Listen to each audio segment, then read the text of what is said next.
Nouvelle spatiale du 8 décembre 2024, rapport d'événements, partie 1.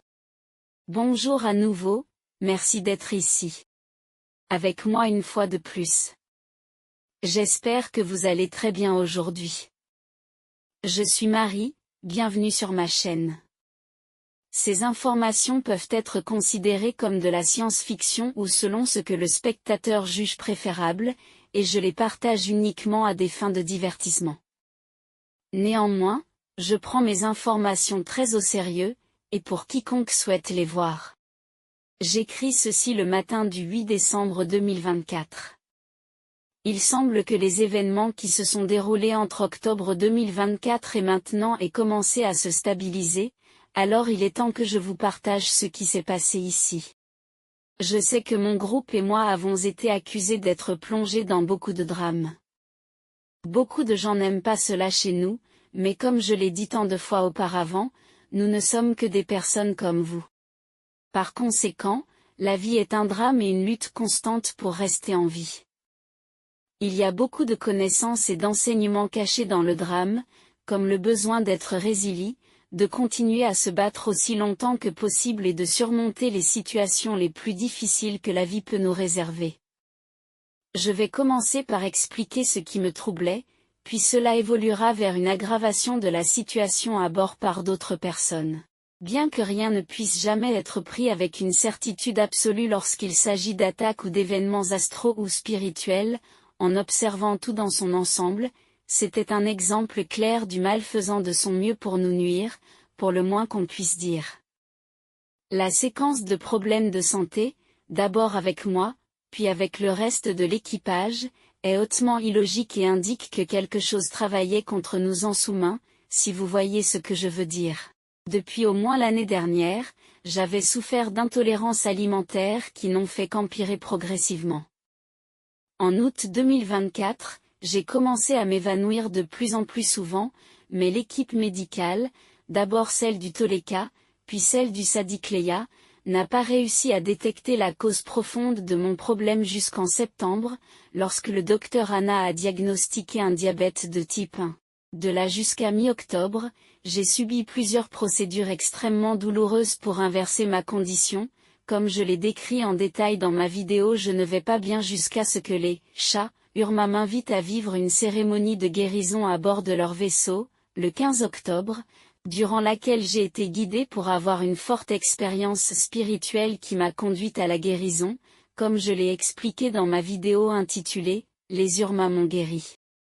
Le lendemain de la cérémonie, Sénètre, la chirurgienne du Sadikleya, m'a fait des analyses approfondies qui ont confirmé que je n'avais plus de diabète. Et peu de temps avant cette cérémonie, le 12 octobre, alors que je me soumettais à ces procédures médicales inutiles et très douloureuses pour essayer de retrouver la santé, j'ai soudainement ressenti une douleur forte et inexplicable dans la zone de la poitrine, qui correspondait presque à un infarctus. Elle était si forte que rien ne pouvait me soulager, et je souffrais tellement que je me suis retournée toute la nuit dans le lit de l'infirmerie. Et jusqu'à aujourd'hui, je ne sais toujours pas ce que c'était, car les analyses indiquaient que ce n'était pas lié au cœur.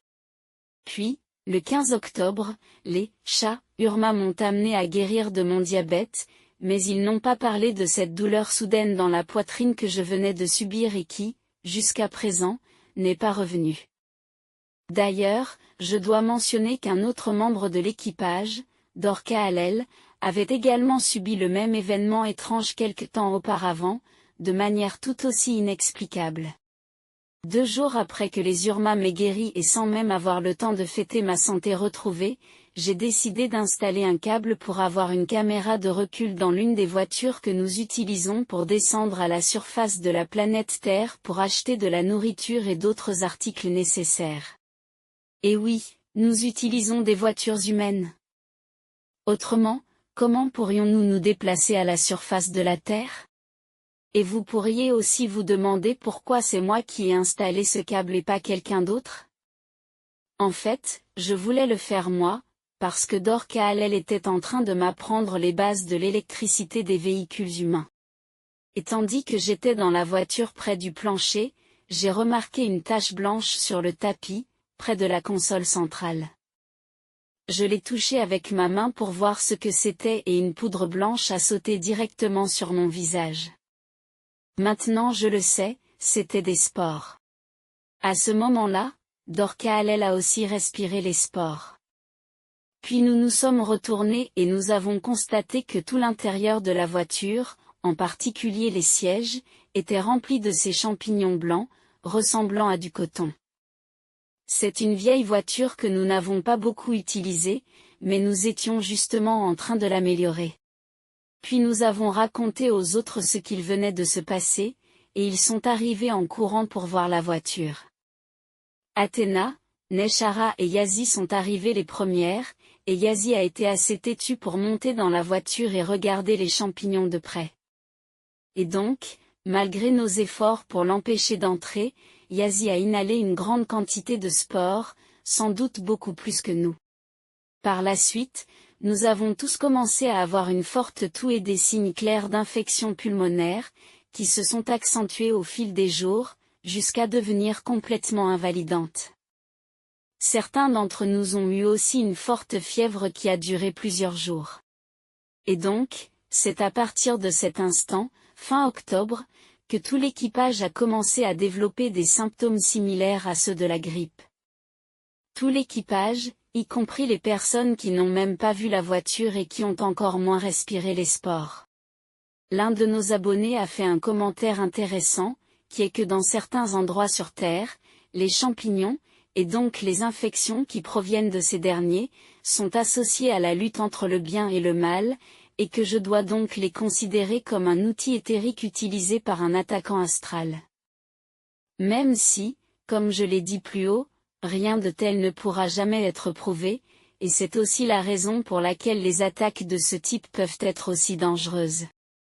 Maintenant, si on remonte un mois en arrière, les caméras de surveillance situées dans la réserve derrière les réfrigérateurs, qui sont eux-mêmes situés derrière les cuisines principales dans tous les vaisseaux de classe Toleka, y compris dans les variantes plus récentes de la classe Sadikleia, ont détecté la présence de 2 souris, qui avaient réussi à s'introduire dans le Sadikleia, peut-être en se cachant dans un grand carton. Après plusieurs jours frustrants, l'équipage a réussi à capturer les souris, mais il n'y en avait pas seulement 2. Au total, 17 souris ont été capturées vivantes et ont ensuite été ramenées saines et sauves sur Terre. Le problème est qu'elles avaient très probablement contaminé la nourriture qui était stockée dans la réserve, bien que la plus grande partie de la nourriture y était soigneusement emballée. Début novembre, des symptômes sévères ressemblant à ceux de la grippe, et qui sont très similaires à ceux d'une infection pulmonaire fongique, s'étaient propagés à l'ensemble de l'équipage. Et l'état de certains membres a empiré plus que d'autres. Par exemple, les symptômes de Suriko, Anna et Neshara n'ont duré que 4 ou 5 jours, alors que la plupart de l'équipage, y compris moi, étions dans un état lamentable, avec une toux paralysante. Ensuite, pour empirer les choses et aggraver le problème, presque tous les membres de l'équipage ont commencé à développer progressivement des symptômes d'intoxication alimentaire sévère, compatibles avec quelque chose comme la salmonelle. Certains membres de l'équipage, incluant Dorcas et moi-même, avons souffert d'une paralysie intestinale totale, qui nous a provoqué des douleurs abdominales terribles, que le personnel médical n'a pas pu contrôler. À ce moment-là, mes problèmes de santé étaient tels qu'il m'était devenu quasiment impossible d'écrire. Alors le CIC a commencé à m'aider en faisant plus de vidéos courtes de révision de thèmes antérieurs importants, afin de les mettre en ligne sur ma chaîne pendant que je me rétablissais. Et pendant qu'il se passait tout ça et que l'état de l'équipe entière empirait de plus en plus avec 2 maladies, l'une de nos plus vieilles chattes, une femelle de 16 ans appelée Luna, a développé une sorte de cancer de l'estomac qui la faisait vomir partout, ce qui augmentait le chaos et le stress de l'équipage, car nous avons tous fait notre maximum pour l'aider elle aussi. Malheureusement, elle est décédée il y a quelques jours et nous n'avons rien pu faire d'autre pour l'aider.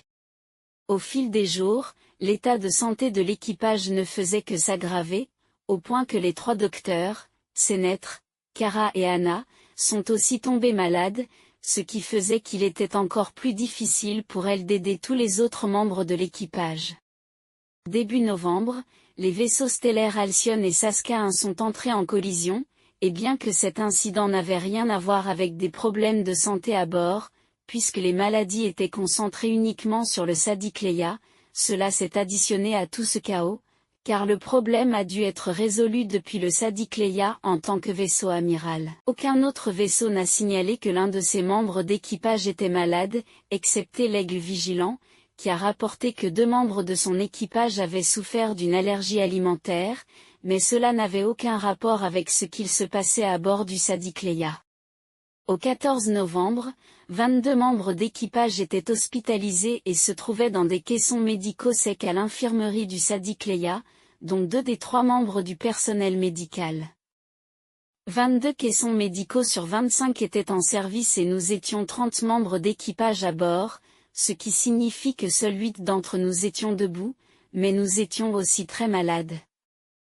L'ensemble du vaisseau Sadiq Leia était donc dirigé par 8 personnes qui étaient très malades et qui étaient submergées de tâches à effectuer. Et sur le pont, il n'y avait plus qu'une seule personne, Suriko. Le 15 novembre, je me sentais très malade et avec beaucoup de douleurs abdominales paralysantes. Mais il n'y avait plus que moi pour commander et contrôler, car la capitaine du Sadiq Leia, Yelena Eridania, était dans un caisson médical comme tous ceux de l'équipage qui étaient dans un état critique. En réalisant la gravité de la situation, je n'ai pas eu d'autre choix que de déclarer le Sadiq Leia inopérable et en danger. Étant la seule personne aux commandes et ne pouvant pas effectuer toute seule tout ce qu'il y avait à faire, j'ai transmis la totalité du contrôle et de la protection de la flotte tégétienne en orbite terrestre, à un officier supérieur se trouvant à bord d'un autre de nos vaisseaux. Le commandement et le contrôle ont été transférés au capitaine de grade 5, Goriel de Témé du vaisseau Alcyon. Du 16 au 18 novembre, le Sadiq Leia avait fonctionné quasiment tout seul, avec une intervention minimale de l'équipage. Moi je ne dormais plus depuis plusieurs jours à cause de la douleur, et la plupart de l'équipage était toujours hospitalisé. Le 19 novembre après-midi, le capitaine Goriel de l'Alcyon m'a demandé et m'a quasiment ordonné, à ce qu'une équipe militaire de son vaisseau parte à l'abordage du Sadiq Leia. J'ai consenti et autorisé cet abordage et ce débarquement. Le capitaine Goriel avait activé le protocole 827 du manuel des directives pour la protection des rois et reines de Tejta. Le protocole 827 stipule que si un roi ou une reine de Tejta actif se trouve dans un bâtiment, une installation, ou un vaisseau spatial, avec un équipage qui a été déclaré non opérationnel, il doit être extrait, par la force si nécessaire, et remis entre des mains capables, pour garantir la continuité du gouvernement. Une navette militaire de l'Alcyon est arrivée au hangar supérieur du Sadiq Leia, et plusieurs équipes d'agents des forces spéciales hautement qualifiées, en sont descendues. Ils portaient un équipement et des combinaisons spatiales complètes qui incluaient des casques, afin de protéger leur visage, car ils savaient qu'il y avait possiblement un agent pathogène dans l'air à bord du Sadiq Leia. Une partie de ces agents se sont dirigés vers le pont du Sadiq Leia, leurs armes à la main pour prendre le contrôle du vaisseau, mais ils n'y ont trouvé qu'une seule personne, Suriko. En les voyant, cette dernière a eu peur et elle a juste levé les mains en l'air en disant plusieurs fois « Je suis amicale, amicale, amicale ». Une autre équipe a avancé dans les couloirs vides du Sadiq Leia et s'est dirigée vers ma chambre privée sur le côté tribord. J'étais là, dans mon lit, faisant de mon mieux pour essayer de me reposer. J'ai ouvert la porte et j'ai vu l'équipe, qui m'a immédiatement dit de préparer certaines de mes choses les plus nécessaires et de les accompagner de suite. J'ai attrapé mon sac et quelques vêtements et je suis allé avec eux jusqu'à l'ascenseur qui nous conduirait au pont du hangar principal. Ils m'ont emmené jusqu'à la navette militaire de l'Alcyon et toutes les équipes sont revenues en courant. La navette a décollé et m'a emmené, ou plutôt m'a extraite, jusqu'au vaisseau Alcyon. Pendant que j'étais en transit dans la navette, Ils m'ont demandé d'enfiler une sorte de combinaison en plastique transparente pour m'isoler des autres personnes, car j'étais censée être contagieuse. Quand je suis arrivée à bord du vaisseau Halcyon, j'ai été immédiatement emmenée à leur infirmerie, où ils m'ont placée dans une salle de réveil transparente. Le chirurgien en chef de l'Halcyon, qui s'appelle Ware, son second au commandement, qui est la Dr Carré, et le reste de leur personnel médical, m'ont scanné avec leurs instruments spécialisés. Ils ont rapidement conclu que rien en moi n'était contagieux, et tout aussi rapidement, ils m'ont enlevé toute protection et ont commencé à me traiter normalement. Ils ont immédiatement émis une conclusion sur ce qui m'arrivait, et mon traitement a de suite commencé, uniquement avec des médicaments et des remèdes tégétiens. Et ils m'ont dit que je n'avais pas besoin de caisson médical. Le capitaine Goriel était là, avec son officier en second Maxel de Hera. On m'a ensuite assigné une chambre privée, petite mais assez confortable, pas du tout comme celle du Sadikleia, car l'Halcyon est un vaisseau de guerre. Et ils ont mis 2 gardes armés devant ma porte, non pas pour me retenir, mais juste pour ma protection. J'ai demandé pourquoi ils étaient armés et ils m'ont répondu que c'était seulement pour le protocole, et qu'on ne savait pas ce qui pourrait se produire d'autre, compte tenu des circonstances si étranges et inhabituelles. Grâce aux nouveaux soins médicaux que je recevais, j'ai commencé à me sentir beaucoup mieux presque immédiatement et ce, à ma grande surprise, je dois l'admettre. Le capitaine Goriel m'a informé que lui et son groupe étaient déjà en train de planifier une prise militaire totale du Sadikleia, pour venir en aide à tout l'équipage se trouvant là-bas, en particulier sur le plan médical, et pour démarrer une enquête complète sur les événements qui se sont déroulés là-bas. À suivre. Ce sera tout pour aujourd'hui. Comme toujours, merci d'avoir regardé ma vidéo et de l'avoir likée, partagée, et de vous être abonné pour recevoir plus d'informations. Cela aide beaucoup cette chaîne à prendre de l'ampleur. Et j'espère vous revoir ici la prochaine fois. Avec beaucoup d'amour et de gratitude. Votre amie, Marie.